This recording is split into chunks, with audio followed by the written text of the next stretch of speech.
আসসালামু আলাইকুম।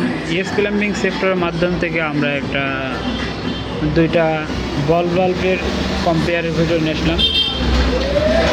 তো এখানে দুইটা বল বাল্ব আছে, একটা হচ্ছে সিপিভিসি আঠা দিয়ে লাগায়, একটা হচ্ছে থেট যেটা হচ্ছে এখানে প্যাচ আছে। তো এই বল বাল্বগুলো মূলত এটা হচ্ছে স্টিলের হ্যান্ডেল, এটা হচ্ছে প্লাস্টিকের হ্যান্ডেল। বল নষ্ট হতেই পারে, আর বল যে নষ্ট হয় না এমন খুব কম। বল আমরা মিস্ত্রিরা প্রায়ই চেষ্টা করি মানে প্রায়ই আমরা যাই বল চেঞ্জ করার জন্য। তো আমরা সিপিভিসি বল ব্যবহার করলে কিন্তু সেটা চেঞ্জ করা যাবে না, সেটা আমাদের কস্টিং অনেক বেশি যাবে। এখানে হচ্ছে আমাদের আঠা দিয়ে লাগাতে হবে, পাইপটা এখানে আঠা দিয়ে লাগাতে হবে, এটা পার্মানেন্ট।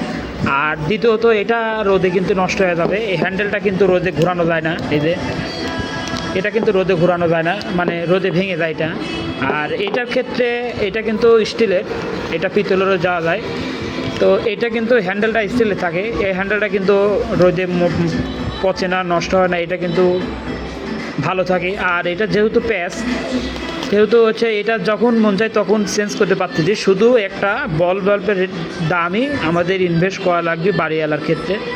মিস্ত্রির ক্ষেত্রেও সুবিধা, শুধু এটা চেঞ্জ করলেই হবে, এক্সট্রা কোনো কাজ করতে হবে না। আর এটার ক্ষেত্রে কিন্তু আমাদের কাজটা ডবল করতে হবে, কারণ এটা সিপিভিসি। আমরা মিস্ত্রিরা বা বাড়িওয়ালারা চেষ্টা করব সিপিভিসি বল বাদে এইটা ব্যবহার করতে। আসলে এটা মূলত কোনো না, খারাপ মন্তব্য না। আসলে এটা কতটুকু সঠিক মন্তব্য আমি করলাম অবশ্যই আপনারা কমেন্টে জানিয়ে যাবেন। আর ফলো শেয়ার দিয়ে ইনশাল্লাহ পাশে থাকবেন, অবশ্যই সাবস্ক্রাইব করে দেবেন।